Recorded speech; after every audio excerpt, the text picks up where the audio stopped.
could I also say that when I was first invited to come here and talk about the institutional aspects of CFSP, and as you'll see in a moment, I'm actually going to concentrate on CSDP, I thought this could be a very short presentation.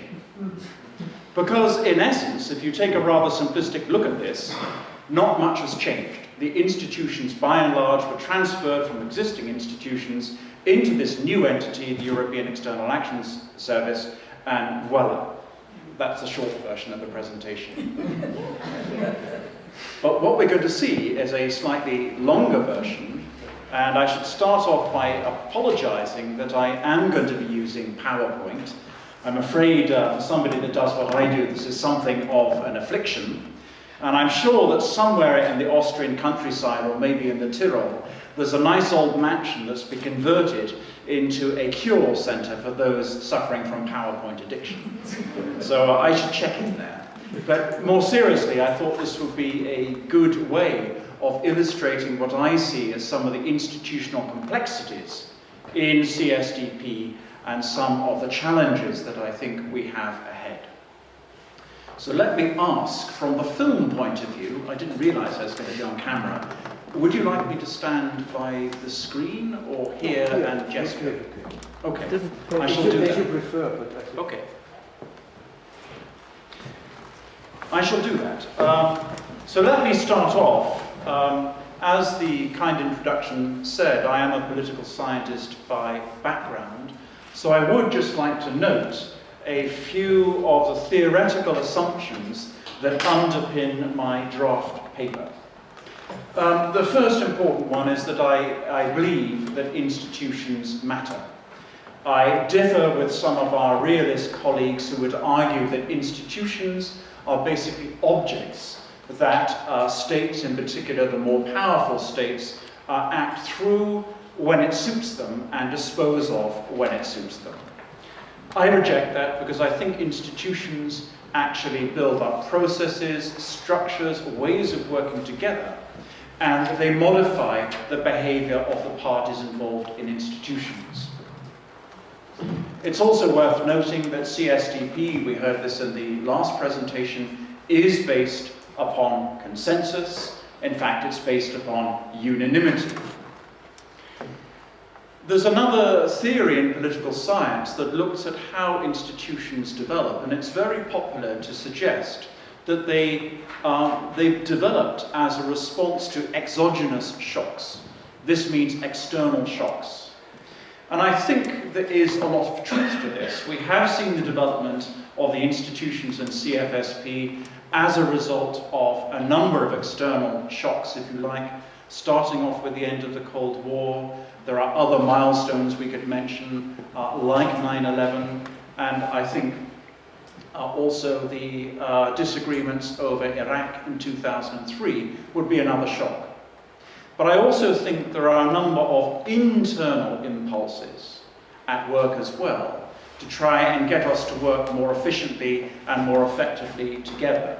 And one that's worth mentioning en passant in this regard is the Weimar Initiative from April of last year between Poland, France and Germany, advocating some quite sweeping reforms for the institutions, including the advent of a full-time planning facility for the CSDP area. And finally, I just want to note that all I'm offering today is a snapshot of the institutions at a particular point in time. They're changing and evolving constantly. So my conclusions are going to be necessarily tentative. For those of you who may not be completely familiar with the CSDP institutions pre-Lisbon, let me just outline a few points very briefly. First of all, the emphasis was very much upon the military aspects of crisis management due to the exogenous, if you like, shocks in the Western Balkans in the early 1990s. This was the impetus behind the San Malo initiative of December 1998 that I think you all remember. And this is the main reason why the military aspects, including the institutions, tended to come before the development of the civilian aspects of crisis management. I think there's also an argument that could be made that in some ways the institutions reflected the experience of many EU member states in the NATO context. Hence, you could argue, I may be stretching a point here, that the North Atlantic Council served as a good model for the Political and Security Committee. The NATO Military Committee has informed the structure and workings of the EU Military Committee. So, there were some institutional models that were used in the EU context, and I could also add perhaps some of the WEU, the Western European Union experience, was also rather helpful in this regard. Let me mention as well the appointment of Javier Solana as High Representative on October 1999. This was critical for the development of the institutions. In fact, many of the institutions in the common security and defence policy area were developed as a result of his initiatives, and most of them reported to him, in some cases personally. And there are also some rather interesting institutional anomalies, if you like, that were developed under Solana, and this is one that Melissa may want to comment upon later. The fact that some of them, like the Joint Situation Centre, actually have no official legal foundation. Let me just point out at the bottom that I think the evolution of the old political committee into the Political and Security Committee was an extremely important step. This has become the nucleus for, I think, driving CFSP, and in particular the CSDP. They have specific responsibilities for the political and strategic direction of operations. They are a very important evolution. And I point out that they're a rare example of what Jolyon Howarth, now at Yale University, has called, in a very interesting phrase, supranational intergovernmentalism. I also thought it would be a good idea for this presentation to try and establish a benchmark, because the question came to my mind, how do we judge whether the institutions in this area have evolved according to whose plans? What were the actual benchmarks that were laid down? And I went back to the Convention on the Future of Europe that you'll remember concluded in December 2002. And I looked in particular at the Working Group on Defence, which was chaired by Michel Barnier. And this is a summary of their conclusions. They wanted to see an enhanced role for the High Representative, which I think by and large we got, including the right of initiative to make proposals in the CFSP area, but extended as well to CSDP. They wanted to see the creation of a council configuration bringing together ministers of defence. This has only been partially achieved, and there's been criticism of Ashton that she hasn't given the defence ministers enough latitude. However, they do meet informally in informal meetings like the one held in September of this year, but they also meet more formally in the shadows of the Foreign Affairs Council. They wanted to see a kind of beefed up version of the European Defence Agency, which I'll come to later. And they wanted to see a full-blown European armaments and strategic research agency. Just a little pause here to interrupt myself. There isn't obviously a strategic research agenda, but I note that a review has just finished of the EU Institute for Security Studies, and this could be one of the things that could be thought about in how to renew the mandate and the mission of the Institute for Security Studies by bringing it closer to Brussels and giving it more of a think tank type role in relation to the European External Action Service to develop strategic policies and initiatives. They also wanted to see eventually the advent of a full capabilities agency. Well, again, this was very ambitious at the time, and we're far from realizing that at the moment. A joint military college was also posited. This would be an extension of the current European Security and Defence College, which is more of a kind of virtual college. But this would mean a physical location, and it's a place where staff and officers could be involved in joint training platforms. And finally, and importantly, they wanted to see adequate political scrutiny for CSDP in particular. You're all familiar with the complaints that CFSP generally has a, quote, democratic deficit hanging over its head. Well, this applies with double relevance to CSDP, hence the appearance of this important caveat. But, to conclude, the overall emphasis was on adjusting the existing institutions and not introducing anything fundamentally new.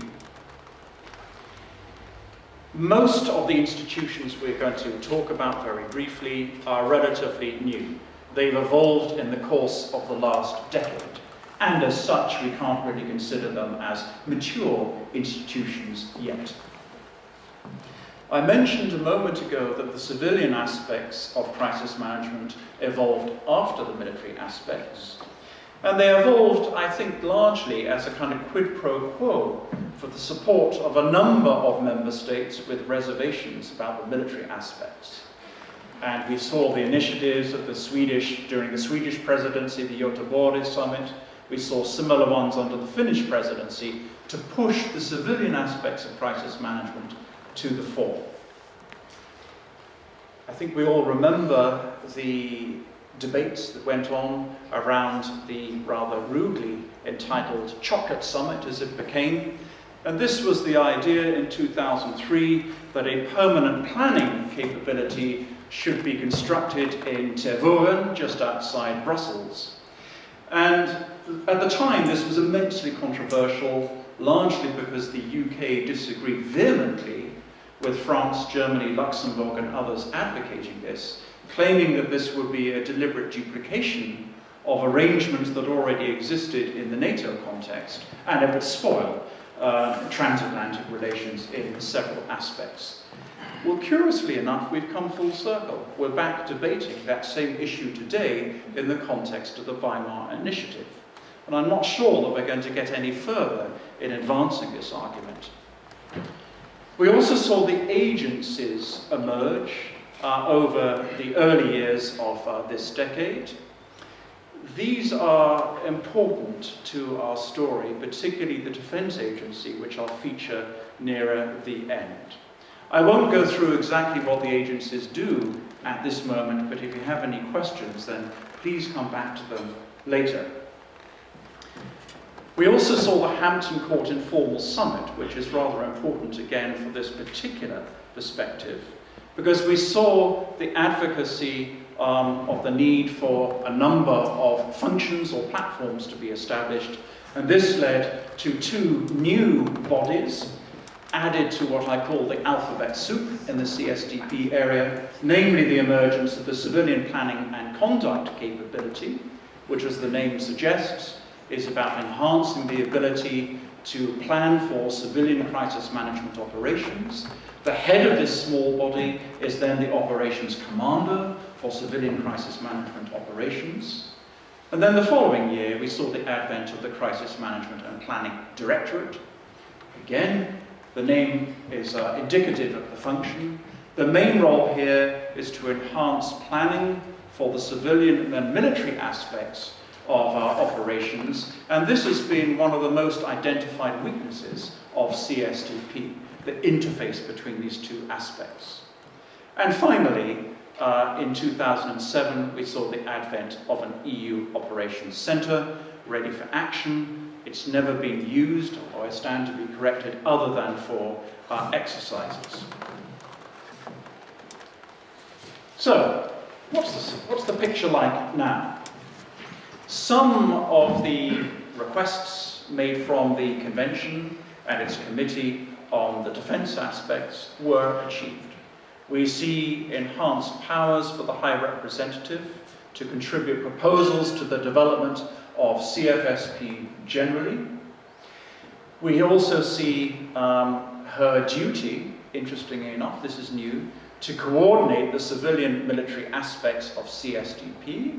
And in this regard, she's had some criticism for not advancing this agenda sufficiently, although I would note she's hardly been idle She has had an extremely busy mandate just helping to establish and set up the External Action Service.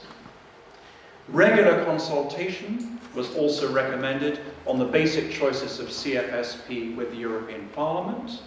Progress was made in this domain. However, when it comes to CSDP, consultation is still fairly limited because of the nature of a lot of the items being discussed.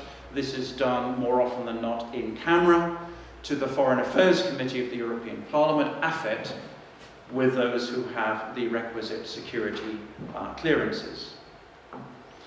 And finally, we come back to the defence ministers. They can meet in the context of the Foreign Affairs Council, or they can meet alternatively as the steering board of the European Defence Agency, which is a nice way of getting them together to talk ostensibly about EDA issues, but they can also broaden the mandate, or informal summits like the one we saw just a few months ago.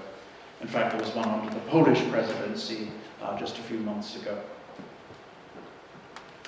Now, I'd like to just draw your attention to the evolution of the institutional debates around CSDP. And I'd like to go back to the Swedish presidency report of October 2009. And this is full of the kind of language that I guess makes Melissa and her colleagues very excited. Taking full account of the specificities of these structures and preserving their particular functions, procedures, and staffing conditions. Discuss. I mean, some of you in this room have experience drafting things like this. It's a wonderful kind of yes minister moment. What exactly does it mean?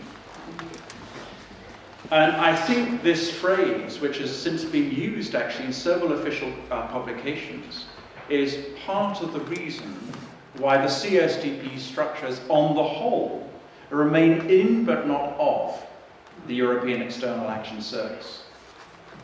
We also see very similar stipulations made regarding the Joint Situation Centre, a very sensitive body, but it is not, and never has been, a classic second pillar body.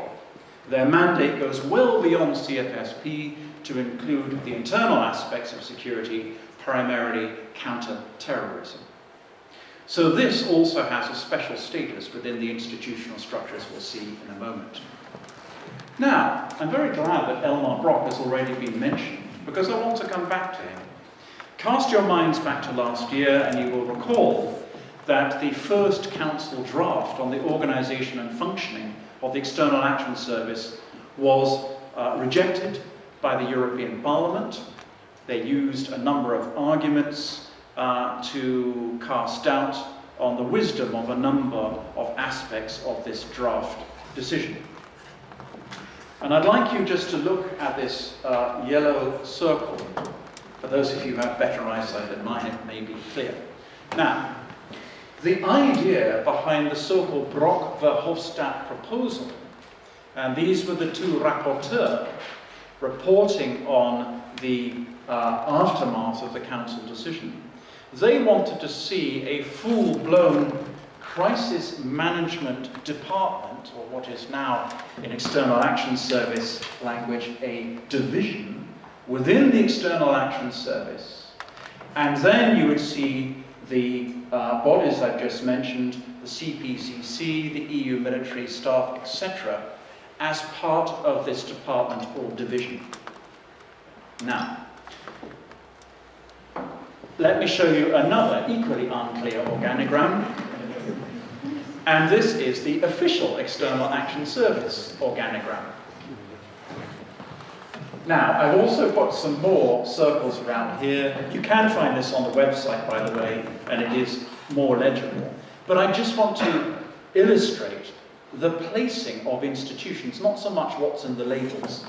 And note here that there is provision made for the old Directorate 1A of DG External Relations to be transferred into the External Action Service under the division dealing with multilateral issues and global affairs. Okay? But then when we look for, the alphabet soup, CPCC, CMPD, etc. It's up here, and the Situation Centre is down there. So, just to go back to this previous slide, the idea of integrating the peace-building, conflict prevention, and crisis management functions within a department or division that was put forward by Brock and Verhofstadt became this in the final Council decision of July last year. So in other words, this way of integrating the various aspects of security in the EU was not accomplished in the institutional design of the External Action Service. So we are left, I'm being provocative here, with more or less separate dialogues on peace building and conflict prevention through the multilateral division of the External Action Service, and I don't see the link with the crisis management aspects except for the arrow that eventually goes up to Ashton herself. Well, all arrows eventually go up to Ashton. So, my question to all of you is to consider where the link is. And if we consider specific areas like peace building, that was never in the Council Secretariat's lexicon. They didn't talk about peace building. That was a Commission idea. So, it hasn't been joined together yet. Let's give the External Action Service the benefit of the doubt in institutional terms. We also see another very interesting development, and here I apologize if I'm getting a little bit technical. The ongoing debate, I would say, between the European External Action Service and the Commission, various parts of the Commission in external relations, is primarily about funding instruments. Now, I believe that politics normally follows money.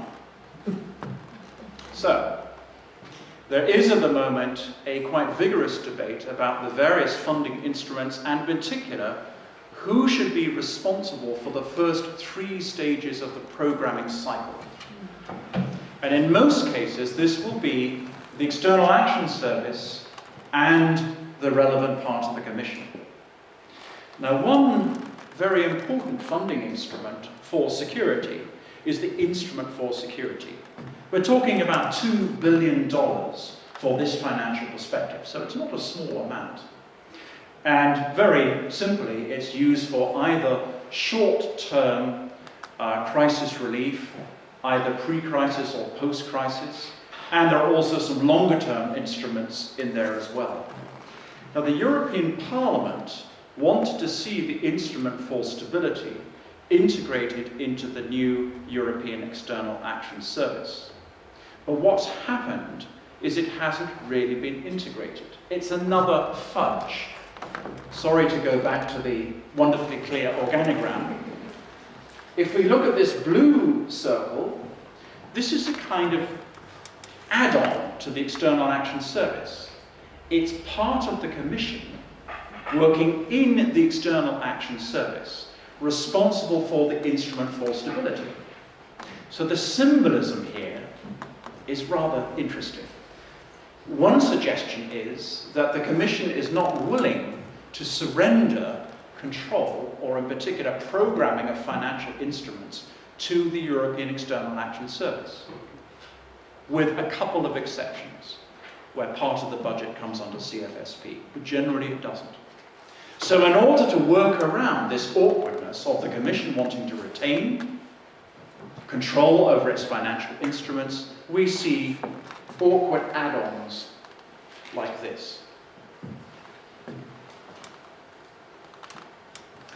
I'm aware I should conclude soon, let me come to the agencies and mention the European Defence Agency. I think this is an absolutely critical aspect of the post-Lisbon institutions. Maurice can correct me if I'm wrong. I think only 2 agencies are mentioned in the entire Lisbon Treaty. The other one is the Space Agency. The European Defence Agency gets an entire article to itself, 45. That article reproduces part of the joint action of 2004, founding it. Why? No other agency has this. The only other bodies mentioned in the treaty are institutions. But the Defence Agency is honoured with this rather extraordinary levitated state. Well, one suggestion as to why it's there so prominently is because of the enormous political aspirations that surround this agency. It is the key for the fulfillment of many of the CSDP ambitions, and especially permanent structured cooperation. If we look, though, at the Council decision of July last year on the functioning and organisation of the service, we'll see that the Defence Agency is directly charged with supporting the implementation of permanent structured cooperation. We're going to come back to this, I think, later on in this workshop. So please just keep this in mind. The Defence Agency itself, though, suffers from a relatively modest budget and relatively small numbers of staff. And it has ambivalent support among the member states. Some support it wholeheartedly. Others, particularly the larger defence industrial countries, regard it with a little bit of scepticism. And in particular, I have to single out here, unfortunately, the UK, that regards it, I think, with more scepticism than others. And this is partly because the UK has made its own choices about stressing the transatlantic defence industrial partnership as opposed to those within Europe. So this, I think, is going to make the job of this critical agency very difficult as we look over the next few years and the possible implementation of permanent structured coordination. So, I should conclude now. The scorecard, where do we stand?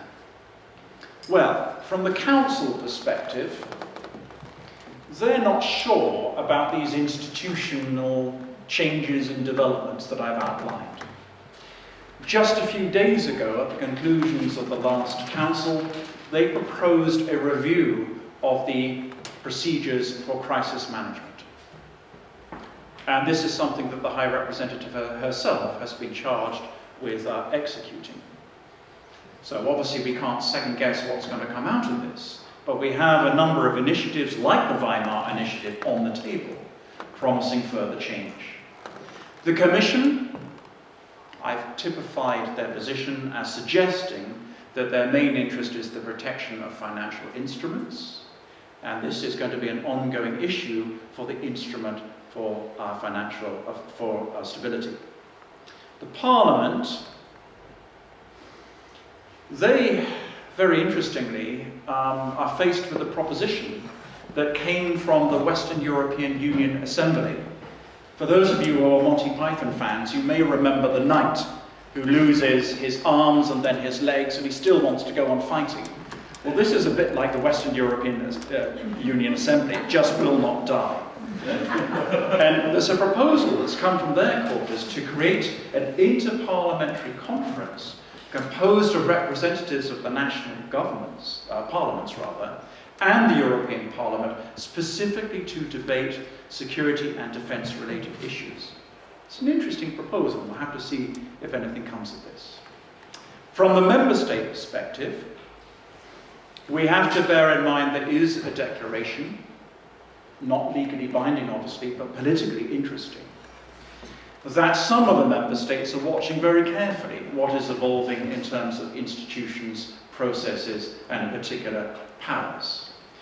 And this particular declaration I'm referring to says in shorthand, watch it. The member states are watching. Because of the existence of the High Representative and the External Action Service, you are not going to assume any more powers, nor is the European Parliament in this particular field. So my conclusions would be that so far the institutional adaptations as a response to the Lisbon Treaty have been modest. They illustrate the limits of institutionalization in the political science sense, but they also show some of the strengths. The institutions are enduring. I think they will be adapted further. We'll have to see what comes out of the review suggested by the Council. But it also illustrates that, above all, the institutions will only thrive and prosper if the member states wish them to do so. Thank you.